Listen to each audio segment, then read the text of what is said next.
The rain pounded the streets of Seattle like a relentless accusation, each drop echoing the words his father had hurled at him just hours before. "You're no son of mine." The door slammed shut and Paulo Harper, 22 years old, found himself on the curb with nothing but a backpack stuffed with a few clothes and his shattered dignity. As the cold seeped through his thin jacket, he realized this wasn't just a fight. It was exile, the kind that left scars deeper than any bruise. Paulo wandered aimlessly through the dimly lit neighborhoods, his mind replaying the confrontation. It had started innocently enough. A family dinner where his sister, Emily, innocently asked about his friend from college, the one he'd been spending so much time with. Paulo had decided it was time. "I'm gay," he said, his voice steady but his heart racing. The silence that followed was deafening. His mother gasped, tears welling up, while his father, a stern construction foreman with traditional values etched into his bones, turned red with rage.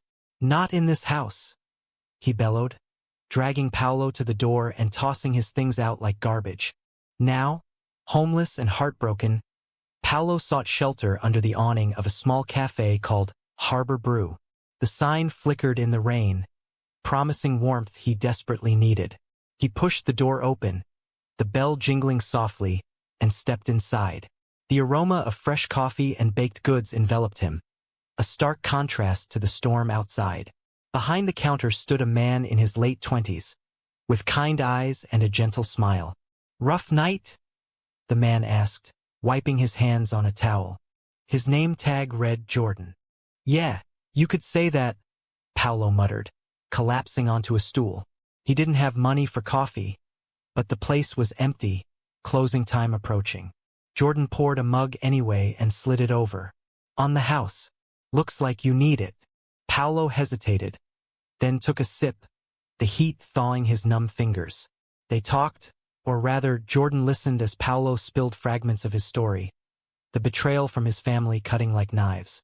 Jordan nodded empathetically, sharing that he owned the cafe, inherited from his late uncle. "Family can be complicated," he said, his voice laced with unspoken pain. As the night wore on, Jordan offered Paulo a spot on the couch in the back room. "Just for tonight," he insisted. Paulo accepted, too exhausted to argue. Lying there in the dim light, he wondered if this act of kindness was a lifeline or just another illusion. Little did he know, Jordan's compassion stemmed from his own hidden wounds, a past marred by similar rejections. The next morning, Paulo woke to the sound of clattering dishes. Jordan was prepping for the day, humming softly. "Sleep okay?" he asked. Paulo nodded, feeling awkward. "I should go. Thanks for everything." But Jordan waved him off. "Help me open up and we'll call it even. I could use an extra hand." Reluctantly, Paulo agreed, wiping tables and brewing coffee. The routine was soothing, a temporary escape from his reality. Over the following days, Paulo became a fixture at Harbor Brew. Jordan taught him the ropes, and in return, Paulo opened up more. He spoke of his conservative upbringing in a suburban Seattle home, where church on Sundays and family values were non-negotiable. Coming out had been a calculated risk, but he hadn't anticipated the total severance. His phone buzzed with messages from Emily. Pleased to come back, apologies mixed with confusion, but nothing from his parents. The silence hurt most. Jordan shared bits of his life too. He was 28, had moved to Seattle from a small town in Oregon after his parents disowned him for the same reason. "It gets better," he said one evening as they closed up. "But it takes time." Their conversations deepened, revealing shared experiences of isolation and resilience. Paulo felt a spark, a connection that went beyond gratitude. But he pushed it down. Vulnerability had already cost him everything. One afternoon, a customer recognized Paulo. It was his old high school teacher, Mrs. Ramirez. "Paulo? What are you doing here?" she asked, concern etching her face. He brushed it off, but the encounter stirred unease. Word might get back to his family. That night, as rain fell again, Paulo confessed his fears to Jordan. "What if they find me? What if this is all temporary?" Jordan placed a hand on his shoulder, the touch electric. You're safe here. For as long as you need. But safety was fleeting. A week later, Paolo's father showed up at the cafe. The bell jingled ominously as Mr. Harper stormed in, his face thunderous. "Where's my son?" he demanded. Paolo froze behind the counter, heart pounding. Jordan stepped forward. "Sir, if you're here to cause trouble." But Mr. Harper cut him off, glaring at Paolo. "Come home now. Your mother's worried sick." The words were laced with ultimatum, not apology. Paolo's mind raced. This was his chance to reconcile, but at what cost? Deny himself again? The tension thickened as customers watched. Jordan's eyes met Paolo's, silently urging strength. In that moment, Paolo made his choice. "I'm not going back, Dad. Not until you accept me." Mr. Harper's face hardened. "Then you're dead to us." He left, slamming the door. The aftermath left Paolo reeling. Jordan comforted him, their bond strengthening amid the chaos. But as they grew closer, whispers of something more began to surface. Paolo caught Jordan looking at him differently, and he felt the same pull. Yet doubt crept in, was this real or just circumstance? Days turned into weeks, and Paolo's life at Harbor Brew settled into a fragile rhythm. He worked shifts, earning enough to afford a cheap motel room, but often crashed in the back when Jordan insisted. Their friendship blossomed, filled with late-night talks about dreams deferred and societal chains. Jordan revealed more. His disownment had come after a failed attempt to live straight, including a brief engagement to a woman his parents approved of. "I couldn't lie anymore," he said, eyes distant. Paolo shared his own guilt, the pressure to conform, the internal war between self-acceptance and family loyalty. One evening, as they inventoried supplies, Jordan's hand brushed Paolo's. Time slowed. "Paolo, Jordan started but pulled back. The air crackled with unspoken desire. Paolo's heart ached. He wanted this, but fear held him captive. What if Jordan was just pitying him? What if pursuing this ruined his only sanctuary? The next day, Emily visited the cafe. She hugged Paolo tightly, tears flowing. "Mom wants you home, but Dad, he's stubborn." They sat in a booth, Emily pleading. "Can't you just say it was a phase? For the family's sake." Paolo's resolve wavered. The moral dilemma tore at him. Betray his truth for peace, or stand firm and lose them forever? "I can't lie, Em. It's who I am." She left disappointed, planting seeds of doubt. Society's gaze weighed heavy too. Customers whispered about the two guys running the place. Some supportive, others judgmental. A local church group boycotted, citing moral decay. Jordan shrugged it off, but Paolo saw the strain. "We've got to fight this," Jordan said, organizing a community event to promote inclusivity. Paolo helped, but internally he questioned if he was worth the trouble. Then came the betrayal. Paolo discovered an old photo in Jordan's office. Jordan with a man who looked eerily like Paolo's father, younger and smiling. "Who's this?" Paolo asked casually. Jordan paled. "An old friend of my uncle's." But the lie was evident. Pressed, Jordan confessed. The man was Paolo's father, from years ago. They had been close, very close, in college, before Mr. Harper chose a normal life. The revelation shattered Paolo. His father's hypocrisy fueled rage. "He threw me out for something he did himself?" Confrontation loomed. Jordan begged him to wait, fearing backlash. But Paolo couldn't. He stormed home that night, pounding on the door. His mother answered, shocked. "Paolo?" Inside, Mr. Harper sat rigidly. "Dad, I know about you and Jordan's uncle." The room exploded. Mr. Harper denied it vehemently, calling it lies. But the photo Paolo produced silenced him momentarily. "It was a mistake," he admitted finally, voice breaking. "I buried it to protect our family." The confession exposed layers of pain. Mr. Harper's own suppressed identity, the choices that led to a life of regret. Paolo felt a twisted empathy, but the damage was done. "You hypocrite," he spat, leaving in tears. Back at the cafe, Jordan waited anxiously. "I should have told you sooner." Paolo nodded, hurt by the omission. Their trust fractured, but in the vulnerability something shifted. As they talked through the night, barriers fell. Jordan admitted his growing feelings. "It's not pity, Paolo. It's real." Tentatively, Paolo leaned in, their first kiss a release of pent-up emotion. But joy was short-lived. The secret's ripple effects threatened everything. The kiss marked a turning point, igniting a romance fraught with complications. Paolo and Jordan navigated their new relationship carefully, stealing moments amid the cafe's bustle. But the secret tie loomed like a shadow. Paolo grappled with moral quandaries. Expose his father's past to force acceptance, or let it fester? The choice weighed on him, amplifying internal conflicts. Society's pressures mounted.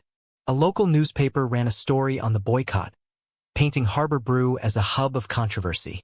Customers dwindled, bills piled up. Jordan considered selling, but Paolo urged perseverance. "This is our fight." They hosted open mic nights for LGBTQ stories, drawing allies but also protesters. One night, a heated debate erupted when a protester shouted slurs. Jordan intervened, his calm demeanor cracking. "Hate has no place here."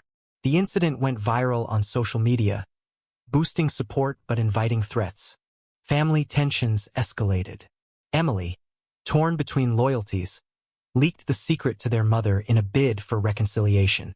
Mrs. Harper confronted her husband, unraveling decades of denial. "How could you?" she cried.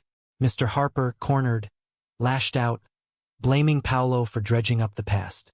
He showed up at the cafe again, this time pleading, "Son, let's end this. Come home." But his words rang hollow. Paolo saw the desperation.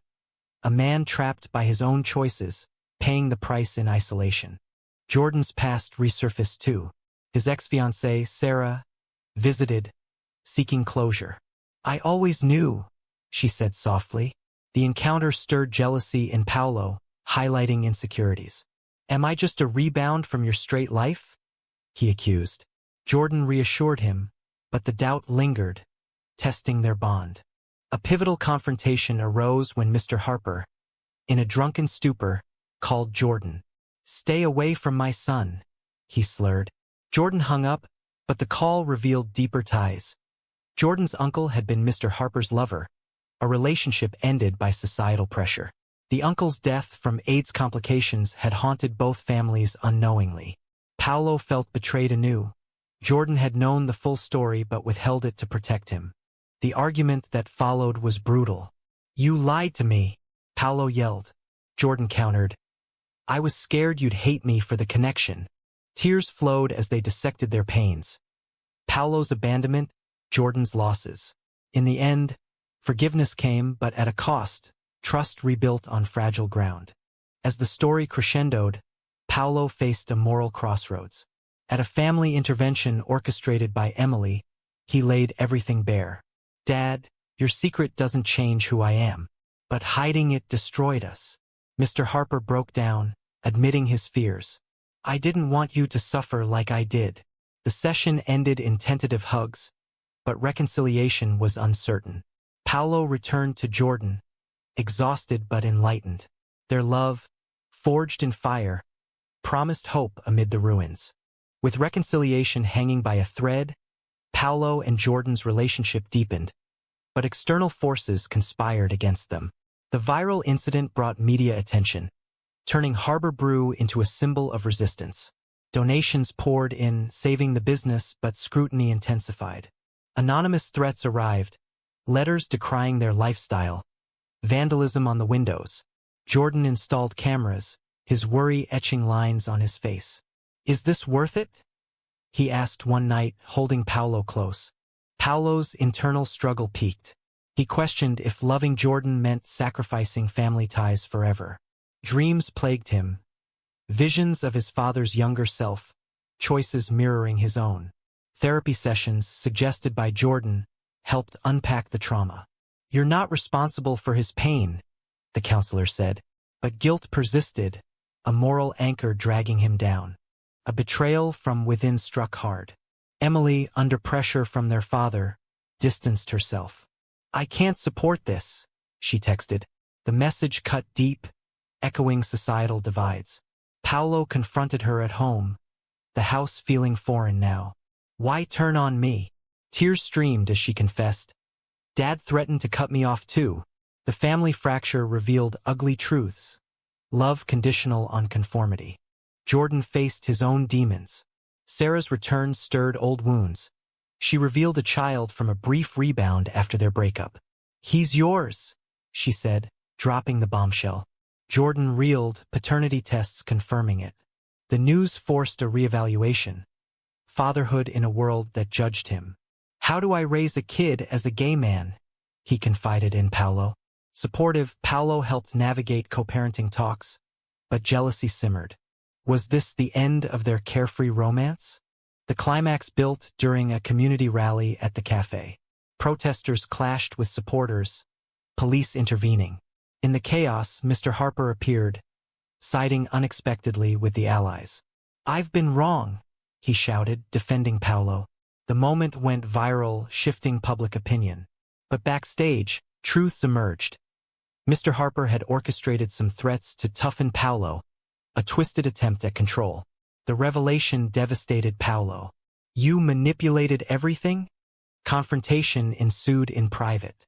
"I thought it'd bring you back," Mr. Harper admitted, remorseful. The betrayal's price was high, trust obliterated. Paolo walked away, choosing Jordan over blood.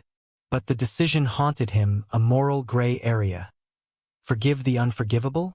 As tensions eased, Jordan proposed a fresh start. "Let's build our own family." Paolo agreed, their love a beacon amid darkness. Yet, shadows lingered, promising more trials. Healing began slowly, punctuated by setbacks. Paolo moved in with Jordan, the cafe apartment becoming home. They navigated co-parenting with Sarah, introducing Paolo to little Ethan. The boy's innocence contrasted their struggles, igniting hopes for a better world. But societal backlash persisted. School petitions against influencing children, judgmental stares. Jordan's resolve hardened. "We'll show them love wins." Family dynamics shifted. Mrs. Harper reached out, bridging gaps. "I miss my son." Lunches turned into olive branches, but Mr. Harper remained distant, his pride a barrier. Paolo wrestled with forgiveness. Hold grudges or extend grace? The moral tightrope tested him daily. A new conflict arose when Jordan's business partner, an old friend, expressed discomfort with their openness. "It's bad for business," he argued. Jordan faced a choice. Tone it down or buy him out. "I won't hide," he declared, securing a loan with Paolo's help. The risk paid off, but stress strained their relationship. Arguments flared over finances, past secrets. "Do you regret us?" Paolo asked tearfully. Jordan's reassurance mended, but scars remained. Emily's redemption came unexpectedly. She attended a pride event at the cafe, apologizing publicly. "I was wrong." The gesture mended sibling bonds, but highlighted sacrifices. Her strained relationship with their father. Paolo saw the ripple effects, his truth costing others dearly. Deeper revelations surfaced. Digging into family history, Paolo uncovered letters from Jordan's uncle to Mr. Harper, chronicling a forbidden love ended by fear. The parallels to their story were eerie, fueling discussions on generational trauma. "We can break the cycle," Jordan said, but doubt crept. Were they doomed to repeat mistakes? High drama peaked at Ethan's birthday party. Mr. Harper crashed it, seeking amends. "Grandpa?" Ethan asked innocently. Emotions boiled as old wounds reopened. Mr. Harper confessed fully, "I loved him, but chose safety over happiness." The admission sparked empathy, but Paolo demanded accountability. "Prove it by accepting us." The challenge hung a turning point. As the party ended, Paolo and Jordan reflected. Their journey, from homelessness to love, had exacted tolls. Lost innocence, fractured ties. But growth emerged, a testament to resilience. The resolution unfolded amid quiet triumphs. Mr. Harper began therapy, attending family sessions. Awkward at first, progress came. Apologies, understanding. "I'm proud of you," he said one day, words Paolo never expected. The reconciliation wasn't perfect. Lingering prejudices surfaced. But it was real, born from pain. Jordan and Paulo's love flourished, their cafe a haven for others. They mentored youth facing similar struggles, turning personal trials into communal strength. Ethan's presence brought joy, a reminder of stakes involved. But challenges persisted. A lawsuit from protesters, testing their mettle. They won, solidifying their place. Reflecting on choices, Paulo pondered the costs. Betrayals had scarred, but awakenings healed. He wrote a blog, sharing their story anonymously, sparking debates on acceptance. In the end, as they sat on the cafe's rooftop watching the sunset, Jordan proposed. "Marry me?" Paulo said yes, tears of joy. Their union symbolized victory over adversity. Yet questions lingered. Was forgiveness always the right path, or did some betrayals demand permanent distance? The story closed on that note, inviting reflection. In a world of hidden truths and societal chains, is denying oneself ever justifiable, or does authenticity always demand its pound of flesh?